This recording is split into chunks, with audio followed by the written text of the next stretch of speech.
শুভেচ্ছা জানাচ্ছি। আমি রাব্বিল হাসান রূপম। এই ভিডিওতে আপনাদের সাথে আমি আলোচনা করব ওয়েবসাইট এবং ওয়েব অ্যাপ্লিকেশনের মধ্যে পার্থক্য কোথায়।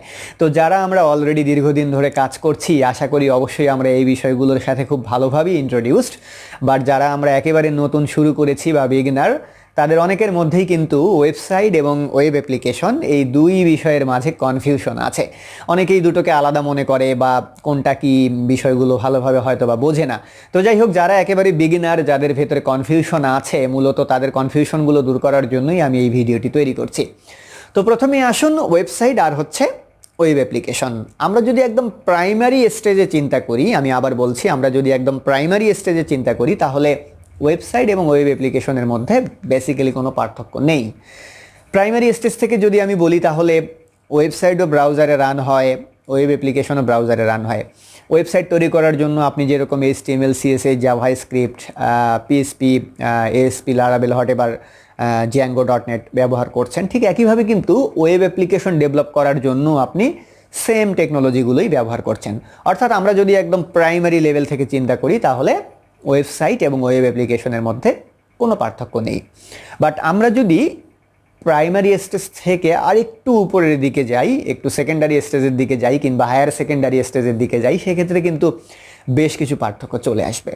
যেরকম একটা ওয়েবসাইটের ভেতরে ফাংশনগুলো কিন্তু খুব কম থাকে, অল্প ফিচার থাকে, অল্প কিছু অ্যাকশন থাকে, খুব সিম্পল স্ট্রাকচার থাকে, খুব সিম্পল ডেটাবেজ অ্যাকশন থাকে। তারপরে হচ্ছে এর যে কমপ্লেক্সিটি লেভেল, সেই কমপ্লেক্সিটি লেভেলগুলোও কিন্তু অনেক বেশি সিম্পল হয়। সেটা হলো ওয়েবসাইটের ক্ষেত্রে। বাট ওয়েব অ্যাপ্লিকেশনের ক্ষেত্রে কিন্তু এই লেভেলগুলো আর একটু বেশি হয়। ডেটা স্ট্রাকচারের দিক থেকে যদি আমি বলি, বা আর্কিটেকচারাল প্ল্যানের দিক থেকে বলি, ফাংশন অ্যাকশনের দিক থেকে যদি আমি বলি, সেগুলো কিন্তু ওয়েব অ্যাপ্লিকেশনে বেশি থাকে। অর্থাৎ এখানে আমরা একটা পার্থক্য খুঁজে পেলাম, সেটা হচ্ছে যে আর্কিটেকচারাল বিষয়, ডেটা স্ট্রাকচারের বিষয়, তারপরে হচ্ছে প্ল্যানিংয়ের বিষয়, কমপ্লেক্সিটির বিষয়, এই বিষয়গুলো ওয়েবসাইটের তুলনায় ওয়েব অ্যাপ্লিকেশনে বেশি থাকে। তো আশা করি সেকেন্ডারি লেভেলে এসে যে পার্থক্যটা তৈরি হয়ে গেল, এই পার্থক্যটা আপনারা বুঝতে পেরেছেন। তো আমি একটা উদাহরণ দিই, এখানে একটা ছোট্ট একটা উদাহরণ দিই। যেরকম ধরুন হচ্ছে প্রথমআলো.com। আমরা প্রথমআলো.com-এ গিয়ে পত্রিকা পড়ি। প্রথমআলো.com, এখানেও কিন্তু ডেটাবেজ নিয়ে কাজ হচ্ছে, এখানেও CSS আছে, HTML আছে, জাভাস্ক্রিপ্ট আছে, হোয়াটএভার, এখানেও সার্ভার সাইড টেকনোলজি আছে। বাট এখানে খেয়াল করে দেখুন, তেমন কিন্তু কোনো কমপ্লেক্স ফাংশনালিটি নেই বা কমপ্লেক্স কোনো আর্কিটেকচারাল বিষয় এখানে নেই। এখানে কি হচ্ছে যে বিভিন্ন নিউজগুলো সামনে আসছে, আপনি সেই নিউজের উপরে ক্লিক করছেন, সেই নিউজের ডিটেলস আপনি দেখতে পাচ্ছেন। বড়জোর আপনি সেই নিউজটা সেখান থেকে শেয়ার করতে পারছেন, কিংবা সেখানে আপনি কমেন্টস করতে পারছেন, রিপ্লাই দিতে পারছেন। এই অল্প কয়েকটা সিম্পল ফাংশনালিটি কিন্তু সেখানে রয়েছে। তো এই যে অল্প কয়েকটা সিম্পল ফাংশনালিটি, খুব ছোট পরিসরের একটা ডেটা স্ট্রাকচার, খুব ছোট পরিসরের একটা সিম্পল আর্কিটেকচারাল প্ল্যান, এই জন্য কিন্তু প্রথমআলো.com-কে বলা হচ্ছে একটা ওয়েবসাইট। এবার আসুন একটু ফেসবুকের দিকে তাকানো যাক। ফেসবুক কিন্তু এতটা সিম্পল না। ফেসবুকের যে আর্কিটেকচারাল বিষয়গুলো আছে, ডেটা রিলেটেড বিষয়গুলো আছে, ফাংশনালিটিগুলো আছে, ইউজারের যে অ্যাকশন, সেই অ্যাকশনগুলো আছে, সেগুলো কিন্তু অনেক বেশি রিচ, অনেক বেশি কমপ্লেক্স সেগুলো। যেরকম ধরুন আপনি ফেসবুকে পোস্ট দিতে পারছেন, আপনি পোস্ট এডিট করতে পারছেন, ডিলিট করতে পারছেন, তারপরে হচ্ছে আপনি কমেন্ট করতে পারছেন, রিপ্লাই দিতে পারছেন, বিভিন্ন লাভ রিয়াক্ট দিতে পারছেন, আপনি চ্যাটিং করতে পারছেন, ফেসবুক পেজ খুলতে পারছেন, প্রোফাইল খুলতে পারছেন, হোয়াটএভার ফেসবুক গ্রুপ খুলতে পারছেন। তো খেয়াল করে দেখুন, এই যে প্রথমআলো.com আর ফেসবুক.com, এই দুটোর মাঝে কিন্তু বিশাল একটা পার্থক্য। আর্কিটেকচারাল দিক থেকে বলুন, ফাংশনালিটির দিক থেকে বলুন, ইউজারের অ্যাক্টিভিটি অ্যাকশনের দিক থেকে বলুন, ফেসবুক.com অনেক বেশি রিচ। তার মানে ফেসবুক.com-কে কোনোভাবেই ওয়েবসাইট বলা যাবে না। এটার ভেতরে যেহেতু আর্কিটেকচারাল অনেক রিচ বিষয়গুলো আছে, ইউজারের সাথে অনেক অ্যাকশন আছে, অনেক ইন্টারেক্টিভিটি আছে, এই কারণে আমরা এটাকে ওয়েবসাইট না বলে আমরা এটাকে ওয়েব অ্যাপ্লিকেশন বলবো। আর প্রথমআলো.com, এটাকে আমরা বলবো হচ্ছে ওয়েবসাইট, কেননা এখানে ফাংশনালিটি কম, ফিচার কম। তো জাস্ট ওয়েবসাইট এবং ওয়েব অ্যাপ্লিকেশনের মাঝে যে বৈশিষ্ট্যগত পার্থক্যগুলো, সেই বৈশিষ্ট্যগত পার্থক্যগুলোকে যদি আমি সেকেন্ডারি লেভেলে নিয়ে এসে বিবেচনা করি, তাহলে কিন্তু এই পার্থক্যগুলো চলে আসতেছে। তো আশা করি প্রাইমারি লেভেলের বিষয়গুলো আপনারা বুঝতে পেরেছেন, সেকেন্ডারি লেভেলের বিষয়গুলো আপনারা বুঝতে পেরেছেন। এরপরে যদি আমরা আরেকটু হায়ারের দিকে যাই, হ্যাঁ, আরেকটু উপরের দিকে যাই, সেক্ষেত্রে বলতে হয় যে এক একটা ওয়েব অ্যাপ্লিকেশনের এক একটা গোল থাকে, এক একটা ওয়েব অ্যাপ্লিকেশন এক একটা প্রবলেম নিয়ে ডিল করে, এক একটা ওয়েব অ্যাপ্লিকেশন এক একটা ম্যানেজমেন্ট নিয়ে ডিল করে, বাট ওয়েবসাইটগুলো কিন্তু সেরকম না। হ্যাঁ, খেয়াল করে দেখুন, আপনি একটা লাইব্রেরি ম্যানেজমেন্ট সফটওয়্যার তৈরি করেছেন বা ওয়েব অ্যাপ্লিকেশন তৈরি করেছেন, সেটা কি করছে? আপনার ওই পুরো লাইব্রেরিটাকে ম্যানেজ করছে। আপনি একটা শপ ম্যানেজমেন্ট অ্যাপ্লিকেশন তৈরি করেছেন, সেটা কি করছে? ওই পুরো শপটাকে কিন্তু ম্যানেজ করছে। তো এখানে ম্যানেজমেন্টের যে বিষয়গুলো, অ্যাকাউন্টিংয়ের বিষয়গুলো, সেই বিষয়গুলো কিন্তু ওয়েব অ্যাপ্লিকেশনের ভিতরে আসতেছে। আর আসার কারণেই কিন্তু এখানে আপনার ইউজারের অ্যাকশন বেড়ে যাচ্ছে, আর্কিটেকচারাল বিষয়গুলো জটিল হচ্ছে, এখানে রিকোয়ারমেন্ট অ্যানালাইসিসের প্রয়োজন হচ্ছে, এখানে ইউজার অ্যাকসেপ্টেন্সি টেস্টের প্রয়োজন হচ্ছে। অর্থাৎ সব দিক থেকেই ওয়েব অ্যাপ্লিকেশন কি হচ্ছে? অনেক বেশি রিচ হচ্ছে, আর ওয়েবসাইট অনেক বেশি সিম্পল হচ্ছে। বাট টেকনোলজি কিন্তু দুটোরই এক। ওয়েব অ্যাপ্লিকেশন তৈরি করার সময় আপনি যেরকম HTML CSS জাভাস্ক্রিপ্ট ব্যবহার করছেন, একইভাবে কিন্তু ওয়েবসাইট তৈরি করার জন্য আপনি মোর অর লেস সেম টেকনোলজিগুলোই ব্যবহার করছেন। এখানে প্রধান পার্থক্য যেটা, সেটা হচ্ছে আর্কিটেকচার, ডেটাবেস, ইউজারের অ্যাকশন, ফাংশন, তারপরে হচ্ছে সেই অ্যাপ্লিকেশনটার গোল। এ কারণে কিন্তু আসলে ওয়েবসাইট এবং ওয়েব অ্যাপ্লিকেশনের মাঝে পার্থক্যটা তৈরি হচ্ছে। তো আমি যদি আরেকটা উদাহরণ দিয়ে বলি, যেরকম ধরুন হচ্ছে দারাজ.com। দারাজ.com কি? একটা ই কমার্স ওয়েবসাইট। এখানে অল্প কিছু ফাংশনালিটি আছে, কিছু ক্যাটাগরি আছে, সাব ক্যাটাগরিগুলো আছে, সেটার আন্ডারে প্রোডাক্ট শো করছে।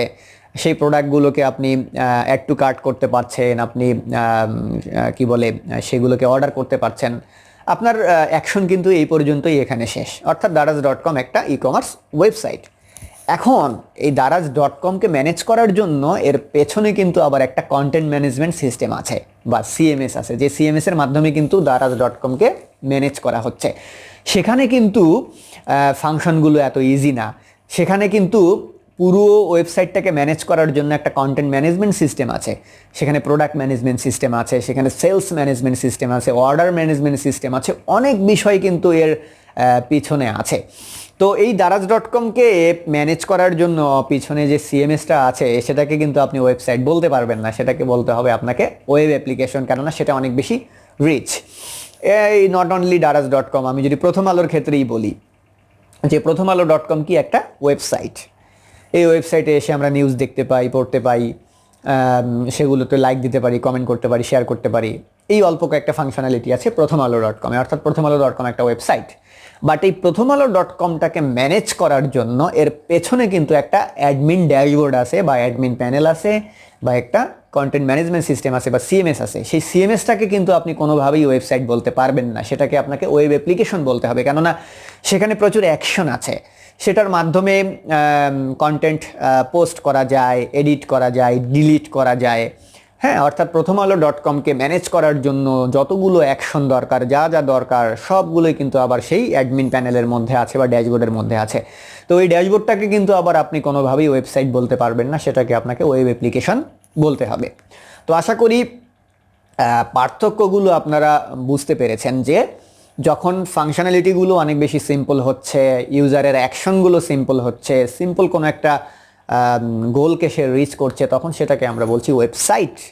বাট যখন ফাংশনালিটিগুলো কমপ্লেক্স হয়ে যাচ্ছে, রিকোয়ারমেন্ট অ্যানালাইসিসের প্রয়োজন হচ্ছে, ডিপ রিসার্চের প্রয়োজন হচ্ছে, সেটা দিয়ে কোনো কিছু একটাকে ম্যানেজ করা হচ্ছে, হ্যাঁ, তারপরে হচ্ছে কমপ্লেক্সিটি লেভেলটা বেড়ে যাচ্ছে, তখন আমরা সেটাকে বলতেছি ওয়েব অ্যাপ্লিকেশন। তো আপনি কিন্তু আসলে একদম যদি মনে করেন যে শুরুতেই ওয়েব অ্যাপ্লিকেশন ডেভেলপার আপনি হয়ে যাবেন, তাহলে কিন্তু এটা কোয়াইট ইম্পসিবল। শুরুতেই ওয়েব অ্যাপ্লিকেশন ডেভেলপার সরাসরি হওয়া সম্ভব না। প্রথমে আপনাকে ছোট ছোট ওয়েবসাইট তৈরি করতে হবে, ওয়েবসাইট তৈরি করে আপনাকে এক্সপেরিয়েন্স গ্যাদার করতে হবে। দেন কিন্তু সেই এক্সপেরিয়েন্সগুলো ধীরে ধীরে যখন জমা হয়ে আপনি এক্সপেরিয়েন্সড হয়ে উঠবেন, তখনই কিন্তু আপনি একটা ওয়েব অ্যাপ্লিকেশন তৈরি করতে পারবেন, অনেক বেশি রিচ ফাংশনালিটি নিয়ে কাজ করতে পারবেন। তো যারা আপনারা ওয়েব অ্যাপ্লিকেশনে ক্যারিয়ার ডেভেলপ করতে চাচ্ছেন বা নেক্সট টাইমে ওয়েব অ্যাপ্লিকেশন ডেভেলপার হতে চাচ্ছেন, তাদেরকে আমি পরামর্শ দেব যে প্রথমে আপনারা খুব সিম্পল বিষয় নিয়ে কাজ করুন, ছোট ছোট ওয়েবসাইট তৈরি করুন। তারপর সেখান থেকে যে এক্সপিরিয়েন্সগুলো আপনাদের গ্যাদার হবে, সেগুলো নিয়েই কিন্তু আপনি পরবর্তীতে কমপ্লেক্স আর্কিটেকচারের দিকে চলে যাবেন, ওয়েব অ্যাপ্লিকেশন ডেভেলপ করবেন। অর্থাৎ ওয়েব ডেভেলপমেন্টকে যদি আমি বলি, ওয়েব ডেভেলপমেন্টের প্রথম স্টেজ হচ্ছে ওয়েবসাইট ডেভেলপমেন্ট। দেন যখন আপনি মোটামুটি একটা লেভেলে চলে যাবেন, দেন আপনি ওয়েব অ্যাপ্লিকেশন তৈরি করবেন। কেননা ওয়েব অ্যাপ্লিকেশনের মধ্যে অনেক কমপ্লেক্স ফাংশনালিটি থাকে, অনেক জটিল ফাংশনালিটি থাকে। এর ভেতরের যে আর্কিটেকচারাল বিষয়গুলো, সেগুলোও কিন্তু আসলে একদম শুরুতেই একজন বিগিনারের জন্য সেগুলো ফেস করা অনেক বেশি টাফ। এছাড়া ডাটাবেজ রিলেটেড যে অপারেশনগুলো, সেগুলোর কথা তো বললামই না। সেগুলোর কথা না বললেই নয়। একটা ওয়েবসাইটের সাথে কিন্তু ডাটাবেজের যে কমিউনিকেশনগুলো, সেই কমিউনিকেশনগুলো কিন্তু অনেক বেশি সিম্পল হয়, একেবারেই সিম্পল। বাট ওয়েব অ্যাপ্লিকেশনের সাথে যে ডাটাবেজ রিলেটেড বিষয়গুলো, সেগুলো কিন্তু এতটা সিম্পল হয় না, সেগুলোর মধ্যে কমপ্লেক্সিটি থাকে। তো যাই হোক, আশা করি ওয়েবসাইট এবং ওয়েব অ্যাপ্লিকেশন এই দুইয়ের মাঝে পার্থক্যগুলো আপনারা অবশ্যই বুঝতে পেরেছেন। আমি যদি একবার সামারাইজ করে বলি, তাহলে ওয়েব অ্যাপ্লিকেশন এবং ওয়েবসাইট বেসিক্যালি দুটো একই জিনিস, দুটোই একই ধরনের টেকনোলজি দিয়ে তৈরি হয়, দুটোই ব্রাউজারে রান হয়। But complexity level, functionality, architectural যে বিষয়গুলো, সেই বিষয়গুলোর কারণে আমরা কোনো ডেভেলপমেন্টকে বলছি আমরা ওয়েবসাইট, আবার কোনো ডেভেলপমেন্টকে আমরা বলছি ওয়েব অ্যাপ্লিকেশন। এই দুটো কিন্তু জাস্ট শুধুই ফাংশনালিটির কারণে হচ্ছে, তারপরে হচ্ছে যে কমপ্লেক্সিটি লেভেল আছে সেটার কারণে হচ্ছে। ধন্যবাদ সবাইকে।